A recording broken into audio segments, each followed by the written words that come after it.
All right, so I'm Katerina Zakaria. I'm the chair of classics and archaeology here, and it is my pleasure to introduce you during this lecture series my colleagues and their research. I will be talking to you after the lecture, so I hope you'll stick around with some announcements for our department. And since this is the time that probably most of you have registered or are still considering registering for courses with us, just a reminder that Classics and Archaeology minor, it's only 4 courses, 2 upper division, and we offer courses in ancient languages, literature, history, culture, archaeology. So please come and talk to us if you're interested for the courses, a number of new courses that we're introducing next semester. So today it is an honor to introduce my colleague, Ben Radcliffe. Ben graduated in 2019 from UCLA with a PhD. The title was The Aesthetics of Equality in Early Greek Poetry. So he, before that, he did his MA in classics at UCLA, and before that, his BA in classics with distinction and departmental honors from Stanford University. So you may have taken courses with Ben. He's been teaching for us here since fall of 2020. And before that, he taught at another couple of universities, but we are the lucky ones to hold him and host him and have him teach you. He has a number of article publications that you can ask him about, because I'm sure he'll be happy to share those with you. Today, he's going to talk to us about Metalwork and Works of War, the Poetics of Fragmentation in the Iliad. For those who are attending, he circulated a selection from book 18 of the Iliad. Whether you read it or not, he's going to have a number of slides so you can follow.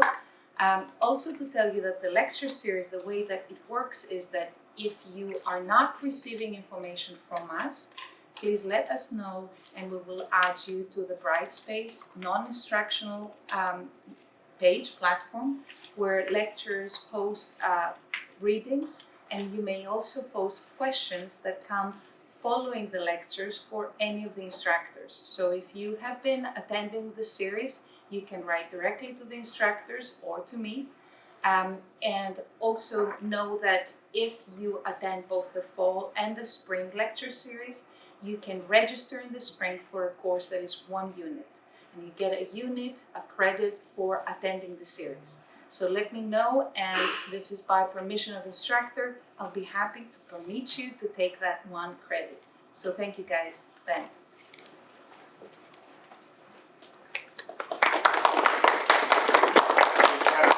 Introduction, and thanks everyone for coming.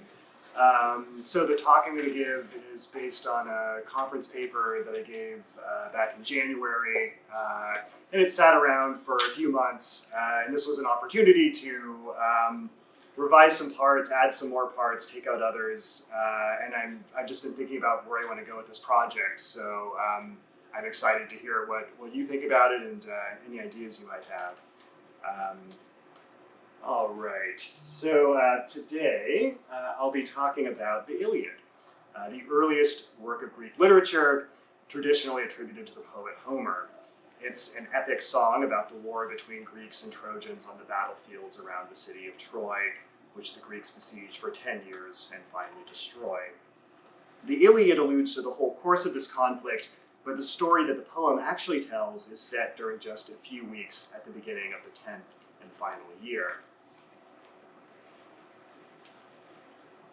Here's a map from Robert Fagel's translation that shows Greece, the Aegean Sea, the islands, and the likely location of Troy in western Anatolia. As a war story, it isn't surprising that the Iliad narrates heroes battling on foot and on chariot, conducting espionage, holding emergency councils on tactics and strategy. They also perform funerals for the dead and ritual sacrifices to appease the gods. They feast on generous servings of wine and beef. No vegetables for heroes. But what the narrative leaves out is almost as interesting as what it depicts. In the course of the Iliadic narrative, we never see the heroes acquiring the meat that they consume in such abundance. They don't farm or hunt or deal with farmers or hunters. They never repair their weapons, clothes, or dwellings, and they never manufacture new artifacts. The whole action of the Iliad story, an approximately 52-day period, is concerned almost exclusively with the activities of war in a society of warriors, an artificial society that seems to float above the real economy. The poem lets its heroes pursue war for the sake of honor and glory, with a fantastical autonomy, as if they were freed from their objective dependence on the labor of the farmers and artisans who produce their food, clothing, and other necessities. This heroic utopia starts to make a bit more sense if we remember that a hero in epic poetry isn't just a personality type, the sort of person who performs brave and glorious deeds. To be a hero is above all to belong to a particular social class. The Greek heroes are what we might call aristocrats. Back home across the sea, when they aren't waging war, they own agricultural estates and exploit the unfree laborers who toil on the land. But on the plains around Troy, the heroes don't have to worry about the shepherds and cowherds, household slaves, plowmen, orchard keepers, weavers, metalsmiths, and potters, whose labor makes the heroes' glorious lifestyles possible. They left all of this behind in Greece when they set sail to wage war against the Trojans. At least up to a point. 10 years is a long time to maintain a siege, and we know from allusions in the Iliad and from other epic poems that the Greek army is supposed to conduct periodic cattle raids and plunder the rich cities that dot the coast around Troy, obtaining the cattle, slaves, tools, and weapons that they need to sustain the war. But even these violent encounters with the world beyond the Trojan battlefield are put on hold during the weeks-long period of the war depicted in the poem. During the Iliad itself, there aren't any cattle raids, and not a single city is sacked, not even Troy.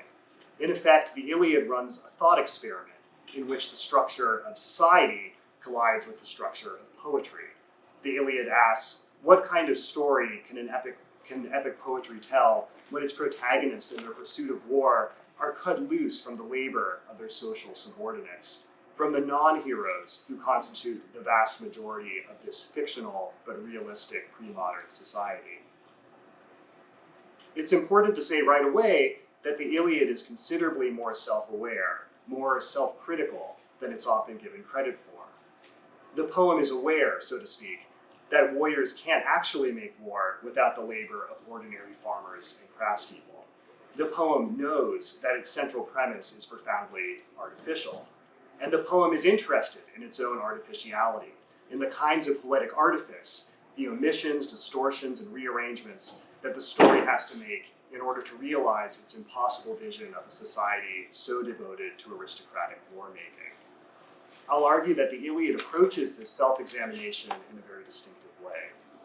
The poem repeatedly attempts to envision the broader universe beyond the Trojan battlefield and tries to situate aristocratic war-making within this global context. But these efforts to reconnect the war with the wider world end up showcasing the limitations of the Iliad's techniques of narrative construction.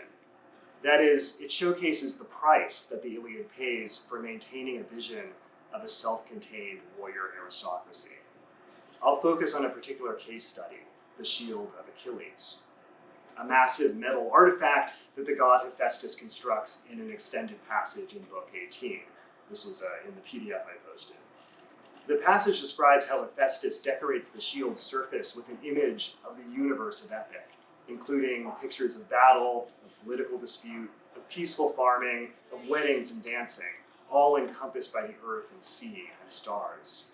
Scholars have often interpreted the shield as an image of epic narration itself, an internal reflection of the epic's capacity to construct a particular kind of fictional world through storytelling. The god Hephaestus becomes a stand-in for the epic poet, and the god's metalworking figures the poet's reworking of the storytelling material of the Greek epic tradition.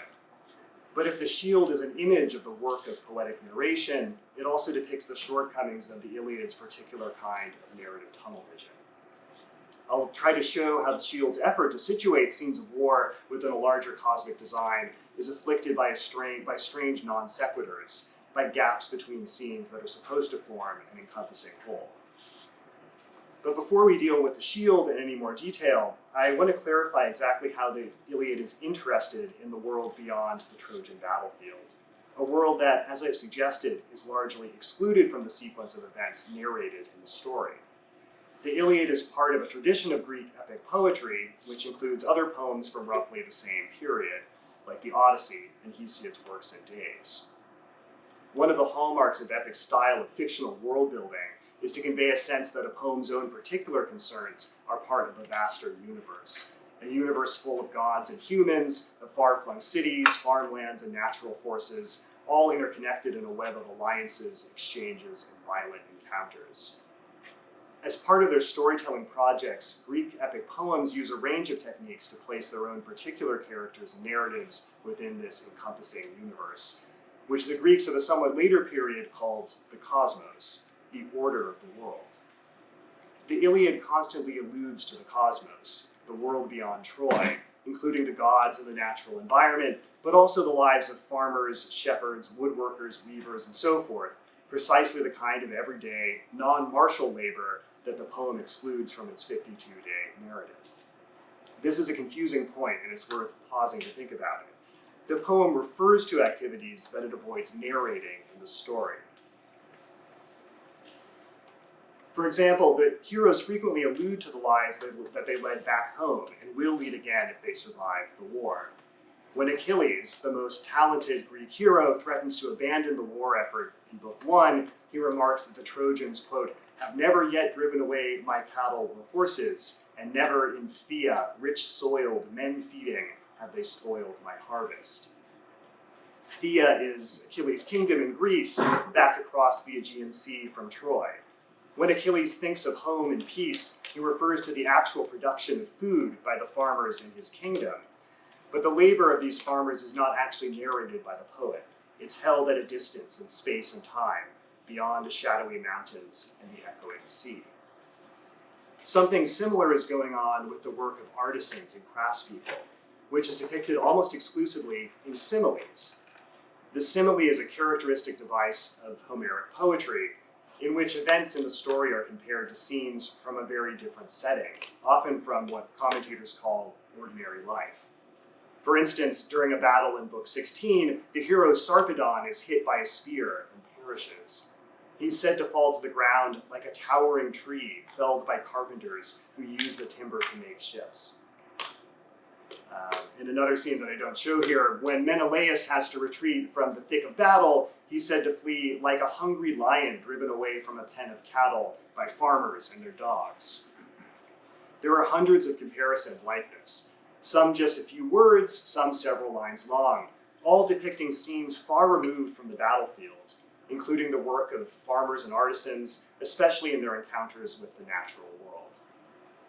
The scenes depicted in the similes aren't located in any particular time or place. For their part, the heroes aren't aware that their actions are being compared to the lives of cowherds and carpenters, the sorts of ordinary folk they left back in Greece. The comparison passes directly between the poet and the poem's audiences, like a mirror surreptitiously held up to the world of heroes that reflects back their likeness in shapes drawn from the non-heroic world that the narrative disavows.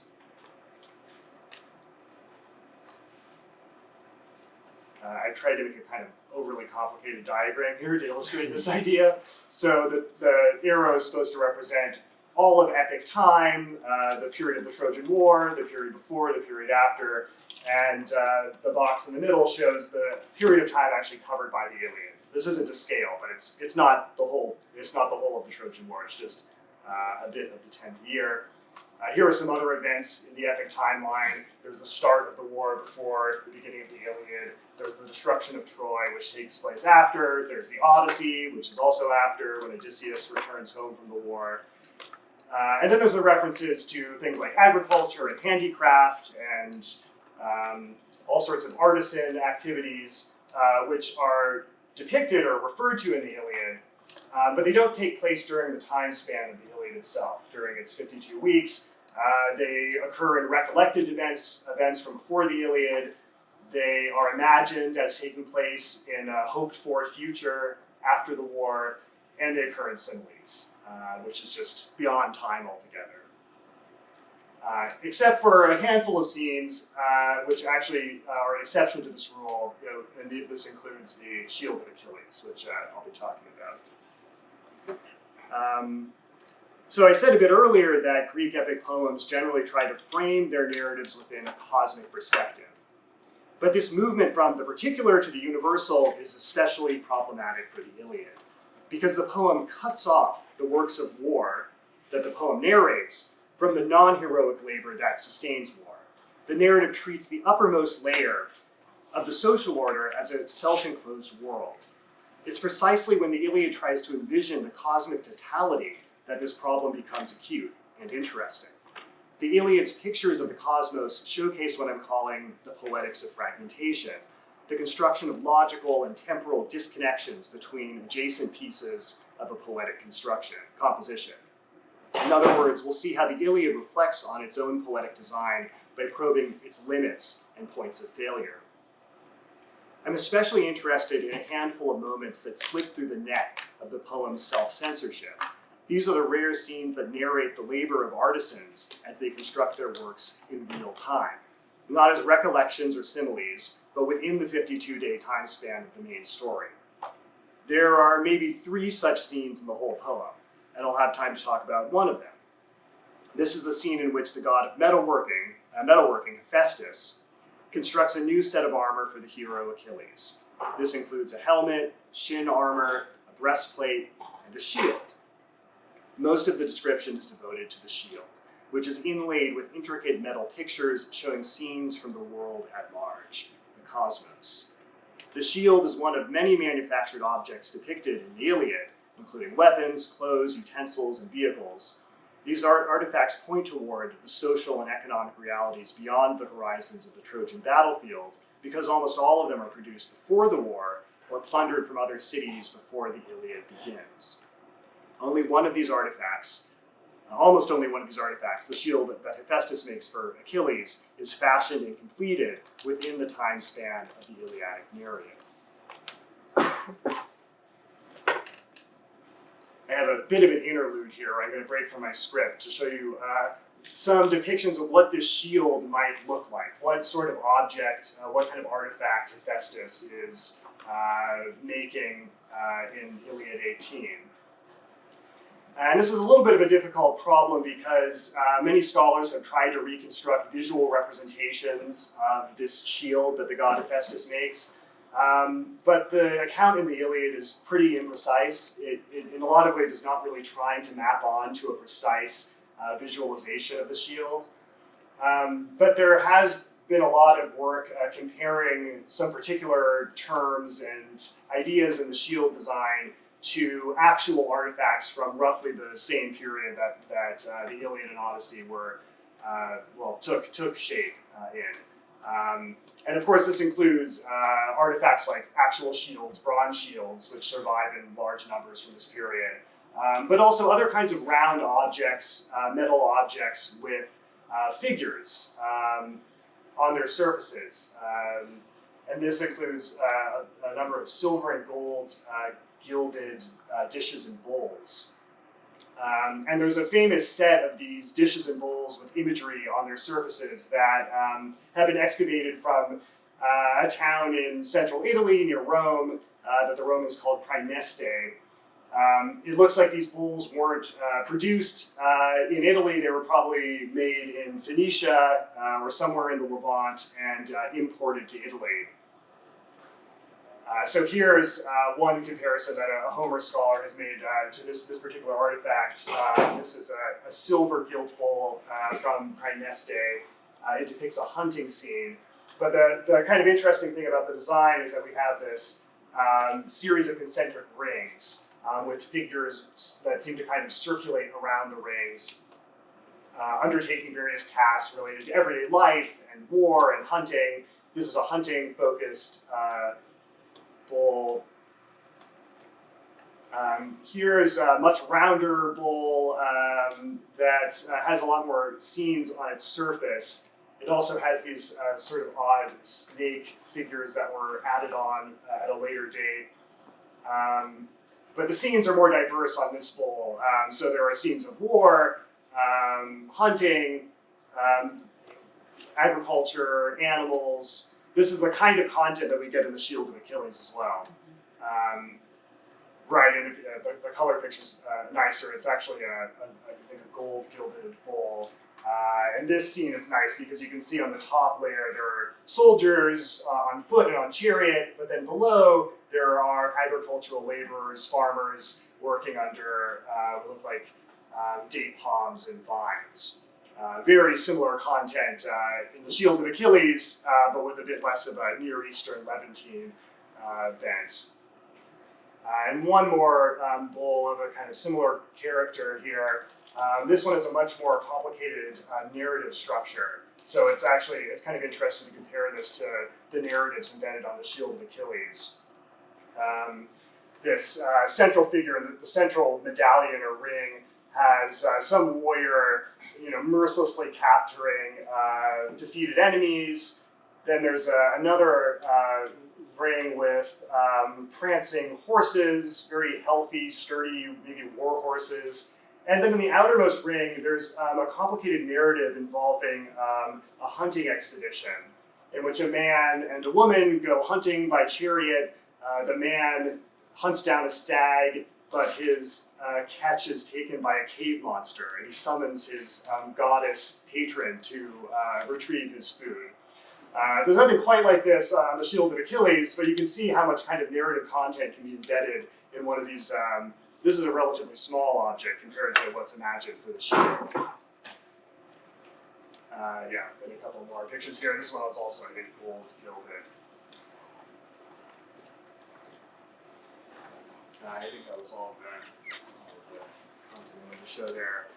So to return to my argument, why is Hephaestus's metalworking given a place in the narrative at all? Why is it given a place when almost every other act of handicraft and manufacturing is excluded from the narrative? To be sure, Hephaestus isn't an ordinary metalworker. He's an immortal god, supplied with an enchanted workshop on Olympus, complete with robotic servants and automated bellows. Hephaestus's divinity gives the Iliad a kind of cover or alibi to break its own ban on narrating the work of non-heroic craftspeople. But in other respects, Hephaestus is portrayed in terms quite similar to the human metalworkers alluded to at several points in the Iliad and Odyssey, a figure called a kalkos or a chrysokoulos, literally a bronzer or a gold pourer. Among the gods, Hephaestus is depicted in the Iliad as distinctly unheroic, even proletarian or subaltern. He's also supposed to have a limp that the other gods mock openly, and he spent years during his youth as an outcast from Olympus. By narrating Hephaestus's divine metalworking, the Iliad also gains an opportunity to depict other kinds of non-heroic labor on the surface of the artifact that Hephaestus crafts in minute detail. In fact, the construction of the shield occupies more than 130 lines of the poem, in which the god uses his tools to craft the shield in real time, including a sequence of rich imagery on the shield's surface. The images, as I mentioned earlier, depict scenes of war, farming, politics, peaceful festivities, among features of the natural environment and the cosmos. Many of these scenes are familiar from the similes that I discussed earlier. This is one of the reasons why scholars tend to identify Hephaestus as a figure for the epic poet. The god is working with the same narrative material as the poets, just in a different medium. What's striking about this situation is the way in which Hephaestus's labor opens up a vista onto a world that's much broader than the Iliadic narrative, since it encompasses the many forms of non-heroic labor that the Iliad systematically excludes from its main story. The shield scene contains two kinds of references to Hephaestus's metallurgical technique. There are the indirect references in the various figures said to be colored by the metals that form them. Ares and Athena are pictured wearing golden clothes, and the earth is colored with dark gold, for example. But none of these descriptions of color involve active verbs, just adjectives or the passive verb, the theokato. They were fashioned. All of the direct references to Hephaestus's labor, by contrast, serve a single function in the shield scene.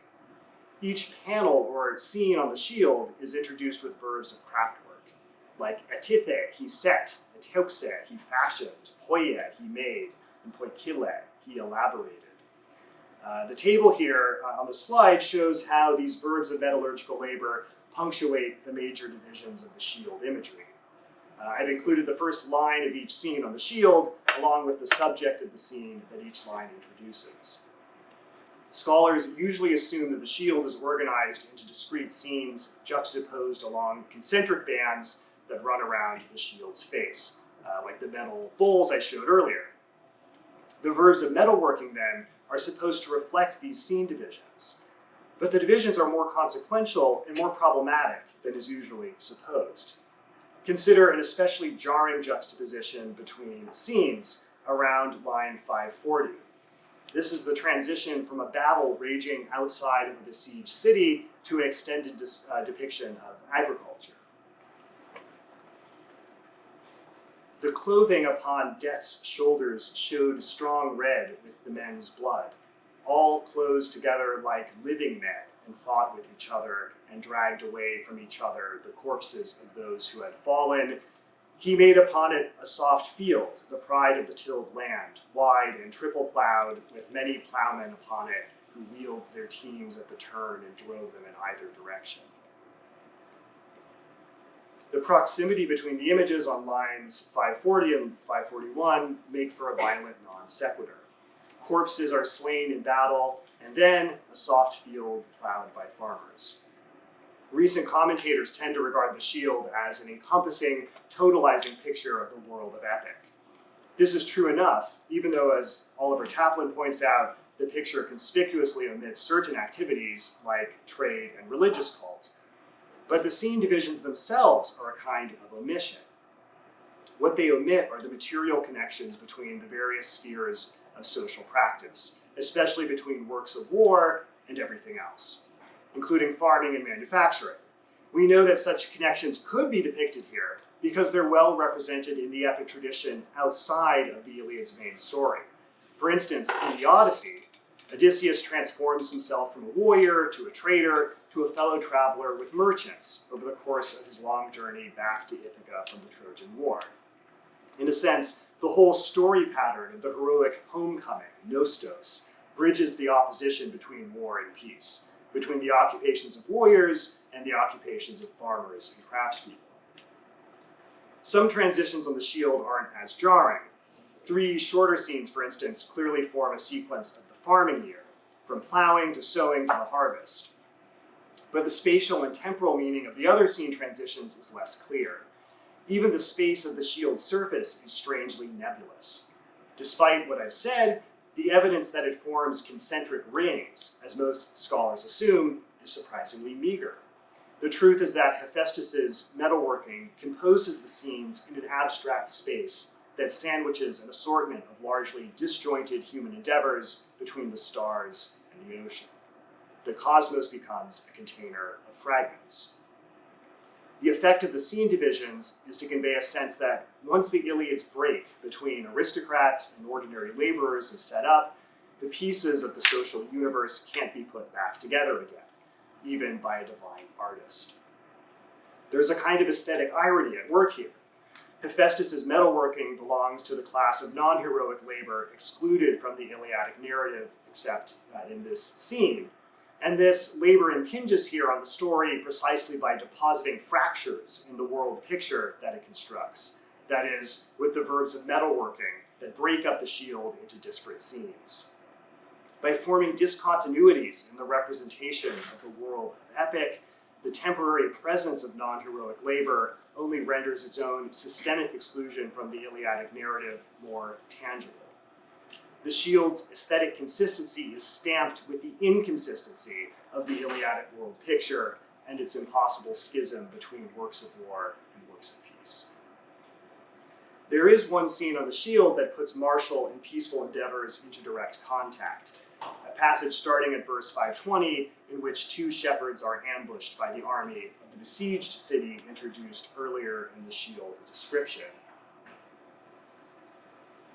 The first passage here on the slide depicts the moment when the oblivious pipe-playing shepherds are suddenly overtaken and killed, which triggers a battle between their attackers and the army besieging the city. The scene depicts a practice of conducting raids to steal an enemy's cattle, which the Greeks called boe-lasie, literally cattle driving, or what cowboys and westerns call cattle rustling. This practice is described in the Iliad through recollected stories of events that take place during the Trojan War, but before the Iliad begins, and also in even earlier epic material from before the war. Achilles refers to the practice in a passage from Book 1 that I quoted earlier. The Trojans, he said, have never driven away my cattle. In Book 6, Hector's wife Andromache tells how her 7 brothers were ambushed and killed by Achilles while they were grazing their herds of cattle and sheep. That's the second passage on this slide. Commentators speculate that the episode may have belonged to a lost epic poem known as the Kypria that recounts events of the Trojan War that take place before the Iliad. In any case, the scholar Douglas Frame has argued that the references to cattle raiding on the shield and in Andromache's recollection point to a very old Indo-European story pattern in which plundered cattle are supposed to bring life-restoring nourishment to a community.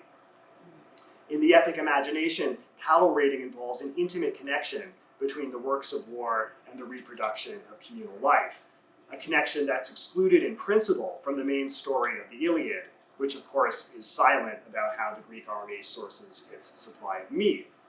By depicting a cattle raid, the shield partly resists the movement of social discontinuity that I've identified in the scene transitions.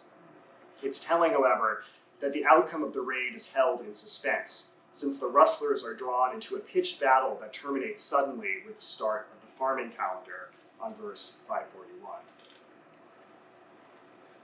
And so I have a couple of pictures from the 6th century BCE depicting cattle raids in Greek myth.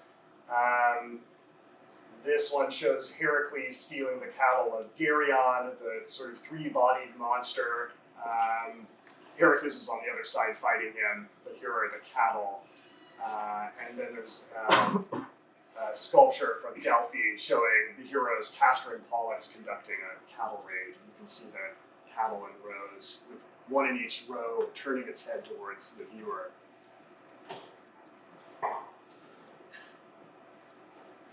There's one other point about the shield that's worth discussing here. The shield is commissioned by Achilles' mother, the goddess Thetis, when Achilles finally decides to return to battle after sitting out the first 3/4 of the Iliad's battles in protest against his mistreatment by the overall Greek commander. When Thetis delivers the completed shield to Achilles at the beginning of Book 19, he regards the object with wonder and carefully studies its design, even as his soldiers, the Myrmidons, avert their eyes in terror. The contrasting responses are usually taken as a sign that Achilles has assumed something like a divine perspective on human experience, allowing him to enjoy an image whose sublime comprehensiveness inspires his comrades with a sense of dread. But in the Myrmidons' response, we might also detect not just a fear of too much detail, but of what philosophers call the horror vacui, the horror of emptiness, of the void. Perhaps what ordinary heroes can't bear to witness are precisely the gaps in this world picture, the abrupt scene transitions that even the accumulation of so much divinely crafted detail can't fill in. Only Achilles can direct his gaze at the aesthetic consequences of his and the Iliad's commitment to absolute war, war set free from its material connections to the world of peace and given over to the pursuit of immaterial glory. Thank you.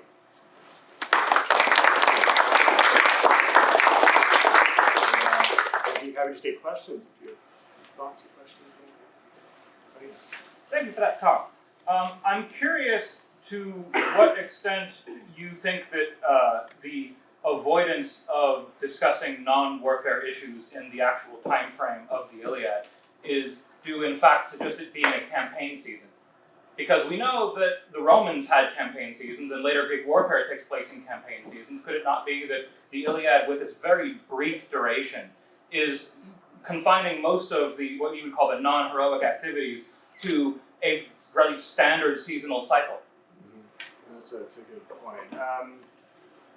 I don't know of any references to seasonality in the Iliad, but it's possible that maybe there's a sort of intensification of the campaign.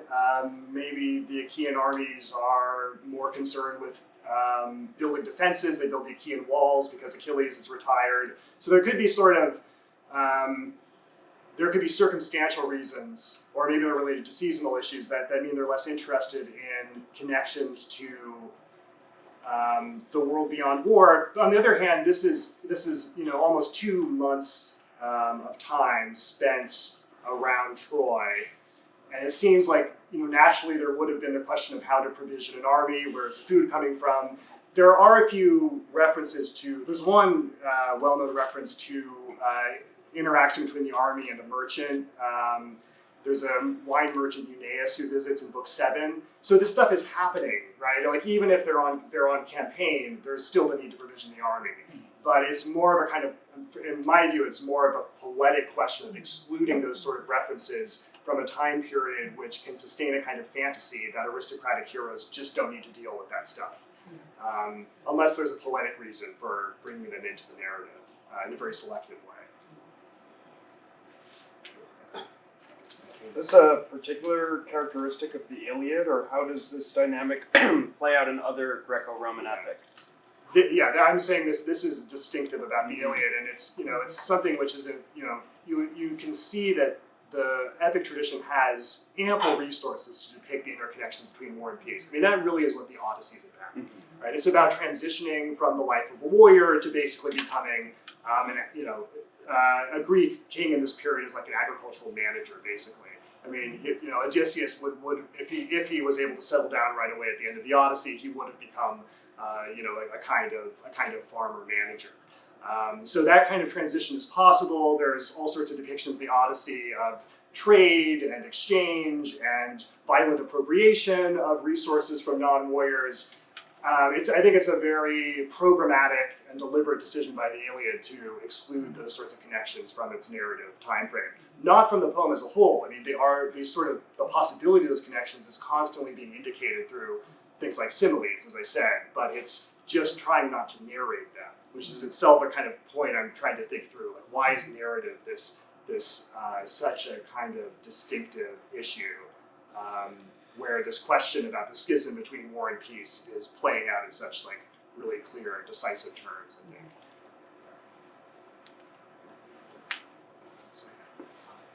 That was nice. I liked it quite a bit. I have a question though about the tree metaphor surrounding Sarpedon. Are there many similes where heroes who fall are compared to trees? And if it's elaborated upon, is it always about making a ship? Because that to me would kind of hint towards maybe some references in the Cyprian, maybe. Oh, and there is an explicit reference to Harmonides and the construction of the ship that Paris took in the Cypria. So I think it's because his son dies in war, and there's a reference to his father. And actually, you're right, that there's actually, one scholar argued that there's a whole sequence of similes which are not close together. They're spread out over several books, referring to the process of gathering wood from a forest and processing it into timber and constructing ships. So this is a kind of sustained interest, but it's all contained either in similes or in these recollections of past events that probably belong to the Cypria. But in either case, they're just excluded from the main story. Thank you.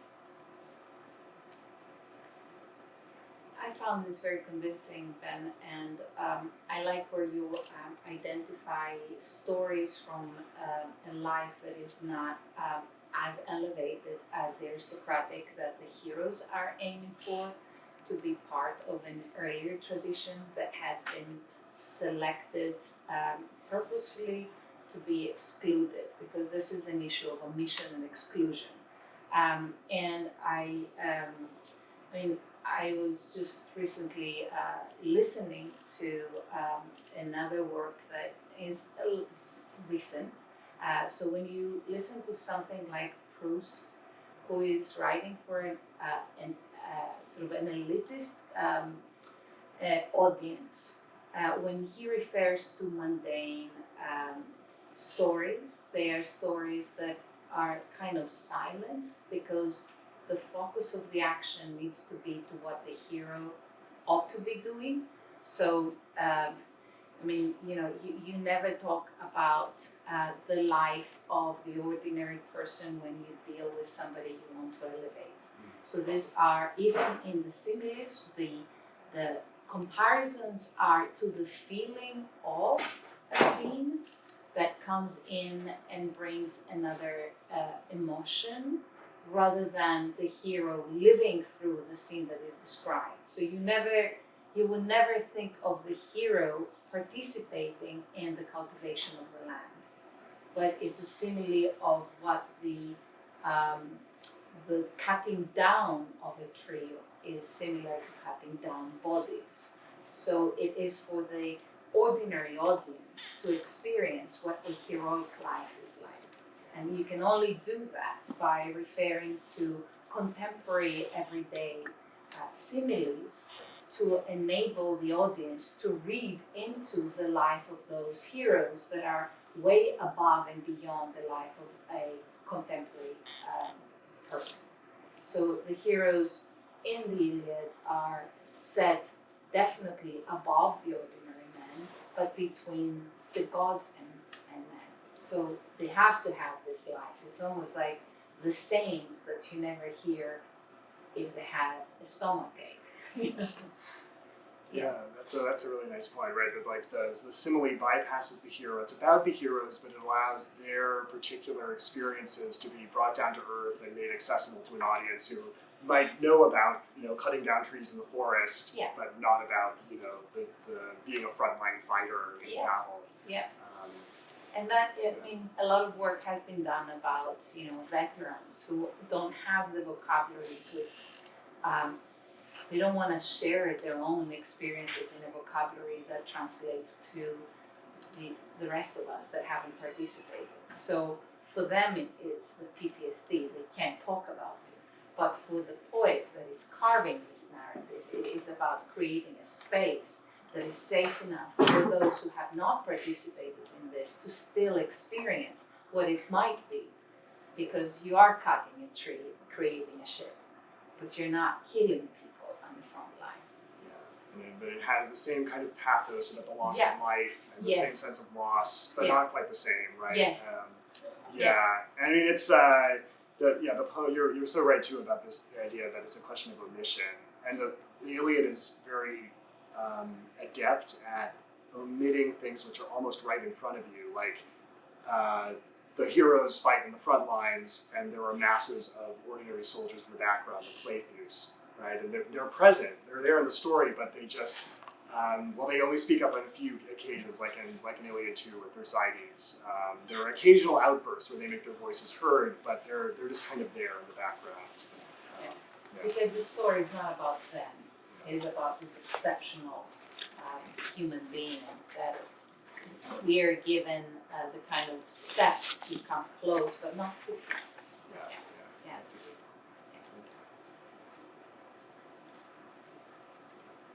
Some questions. Also, like the fragmentation that you talked in the narrative, because we are given like episodes almost, and in the shield, that's what you get. I liked the images you provided us because that was a good framework for putting all this work there. For us, the image is important, but for those who were navigating the stories orally as an oral tradition, your mind's eye is creating this. So you are jumping almost from one scene to another with the aid of a narrator, and you're supposed to be doing this fairly quickly. So what you are describing to me, because we teach a lot of film production students, so when you zoom in, you suddenly are, you are obliterating everything else, and you zoom into that story. There are others, but it's a close-up. And I think that's what is happening with words without images. So the images are the ekphrastic literary stories that your mind flies to make sense of what you are not a witness of. Yeah, and it's almost as, if film were an actual medium in this period, it would have just been the perfect comparison. I mean, they're because of the genre, because of the technology, Ephesus focuses on fixed, unmoving pieces of visual art, but they really are scenes from film. The scenes on the surface of the shield are like little clips of moving bodies. Yeah. There's way too much movement for them to really be like frozen, inlaid pieces of metal. So yeah, but it's also like the mind's eye. It's clear that it's kind of exceeding the bounds of this metallic medium and becoming more like film or the kind of visual imagination. I like all the slide that you had with what he made, what he set, and I think he made a connection there of the craft of the poet that is actually putting this series of images and stories together in the same way that a metal worker would put the one story next to the other and kind of almost edit them in a sequence. So it's a work in progress. Yeah. You can't imagine that it's fixed in place forever. I'm a little curious. Why do you think the other Myrmidons are dreading to look at the shield? Do you think it's what's on the shield, or literally seeing themselves reflected in it? Yeah, I mean, I was maybe going out on a limb, and my argument, my kind of tendentious claim is that they don't like to look at the gaps and the breaks between the scenes. That it's too much for them to see, like, oh, we're kind of living in a work of fiction. We're living in this ideological construct where the work we're doing in war could never really reconnect with the world of peace, and that's this kind of horrifying prospect. I mean, the more kind of baseline interpretation is that they just don't like to see a picture of the entire cosmos made by a god, right? It's like a human brain can't absorb that much visual information, whereas Achilles has like ascended beyond, ordinary human perspectives. But yeah, my idea is that it has more to do with negativity with the gap than with a kind of surplus of information.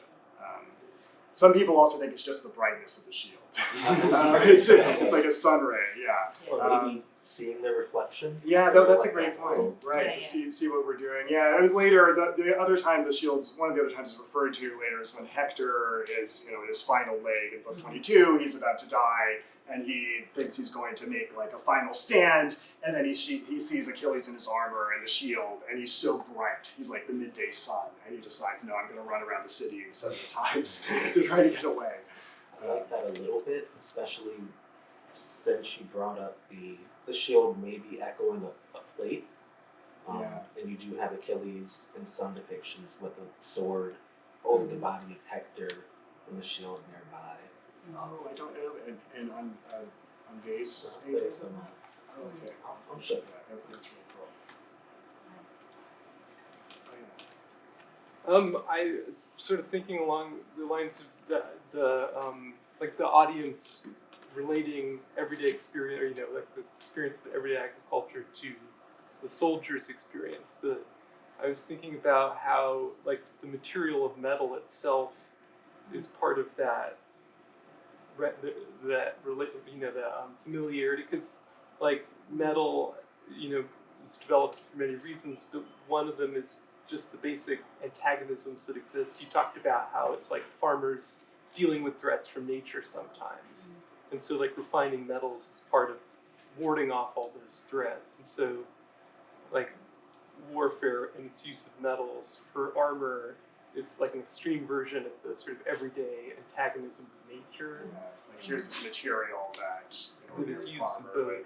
And I was thinking then about how like, for today with veterans, like for people who have no experience with war, there are a lot of materials, like, materials that were designed for the military, like, Gore-Tex and things like this.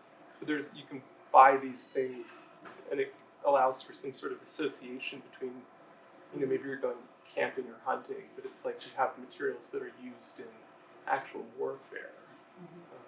But yeah. Yeah, there's as far as I know, there's only one reference to material captured by either army in this conflict being recycled into the world of farmers and ordinary people. In book 23, there's the funeral games for Patroclus, and one of the prizes is a big chunk of metal, like of unwrought iron that one of the kings of the cities that the Greeks sacked earlier in the war used to throw as a discus. So it's this old chunk of metal. And Achilles suggests that this will be useful for farmers, for your farmers, because he's talking to the heroes. Your peons in the fields can use this to make plows, repair their plows. So there's that little flash of a sort of thought, like that's how the war is connected to everything else. Like some of this metal is going to get recycled, but it's this one-off reference. It's extremely peculiar. But that's a really interesting. I hadn't really thought that the shield itself, as a forged object, can kind of implicitly connect to some material experience of ordinary people. I really liked your idea of like the poetics of fragmentation. I've never really considered. I believe your idea of like the war is this artificial thing happening within like reality, and I think like what your conversation was making me think of was how like this all this information that's missing, the food that's being produced, the constructions, all of that, like I think it shows what's lost during war as well, and that's what's kind of angry to because you consider like what the book of ships where they list like all the different places where these people are coming from. It makes you consider how many people were gone for an incredibly long time and what was lost as a result. So how this affected agriculture, how this affected all this construction. And so I think it's really interesting when you frame it like that because I never considered like we think of the consequences of the war in terms of like the destruction of Troy, but also like the broader impacts of what a 10-year-long siege can do. Yeah, that's a fantastic. Yeah, that's a. And it makes me think of like when Andromache talks about how she lost all 7 of her brothers in a single day. They were just out in the fields being shepherds and cowherds, and Achilles came up and killed them just to take their cattle. And that's one little incident in this 10-year war that is registered as a terrible loss. And that we get a sense at the beginning of the Iliad that the conflict between Achilles and Agamemnon and this kind of fracturing in the Greek ranks has been triggered by the most recent destruction of a nearby city for plunder. Maybe there aren't any more cities to plunder. Like they've all been used up, and maybe that's in a sense why the Iliad just is done with that. It's all about Troy and the war outside of Troy. I wonder if the reference to Andromache's siblings might be a sly dig at if only Achilles had earlier got hold of another shepherd, maybe this war would not have happened. That's a good point. Yeah, a lot of negativity towards Paris. Yeah. But the same story of Andromache with 7 brothers, it's almost like a folk song. So this is something that could have existed before. This is very common in Greek songs. It's like, I had 7 brothers, they're gone. The war they were taken before the war started. And so it brings me back to the oral tradition of these stories because this existed before this narrative. Yeah. And so all this, what Sage was bringing about, the shield was seen as actually a scene from a peaceful world, a world before war, where there is even a conflict between two that is resolved in, with the chieftain of the village, right? So there is a way of not getting to war if you are in a kind of, in a lawful, peaceful environment where conflict is resolved there by are just going. gradations between absolute heroism and so on. being on the lowest rank. If there's a kind of continuum where conflict can be adjudicated. And I think that could have been part of the folk tradition of stories that are mundane. These are stories that you tell about everyday life, but they're not the material of an epic story, because an epic story is about exceptional valor, right? I mean, unless like the epic is fashioning itself in order to accommodate that range, which it has the flexibility to do, but the Iliad has taken this like very strong stand at the limits of the tradition. Yeah. Say like we're excluding those connections. Yeah. Because it's also forging a new genre, right? Yeah. So you're not going to be the kind of folk tradition about everyday life. You're creating what epic poetry, heroic poetry of an aristocratic world is. And like the Iliad does this during the course of the Iliad, which is one of the great kind of reflexive, self-critical aspects of it. Like Achilles has to make his choice. Like he could go home, Yeah. as he says in book 9, Yeah. I could go home and live out my life and be prosperous and have children, or I could die here and have glory. And he doesn't make that decision until book 17 or 18. Yeah. So and then the Iliad has kind of fixed its place. So Iliad in the and epic the genre is fixing its place, and so the tradition of the poet carving, forging this new genre is within the kind of the frame of this poem. Yeah. So I love that, Ben. So yeah, thank you very much. That was really great. Thank you. A quick announcement. The 26th of January is the next talk for our lecture series, and we will stay with heroes. So it's Heroes on the Move, Reimagining Greek Heroes in the Hellenistic World, with Dr. Amanda Herring from Art History. So that's the last of our lecture series for this semester. Please come to the next series, and thank you all for being here.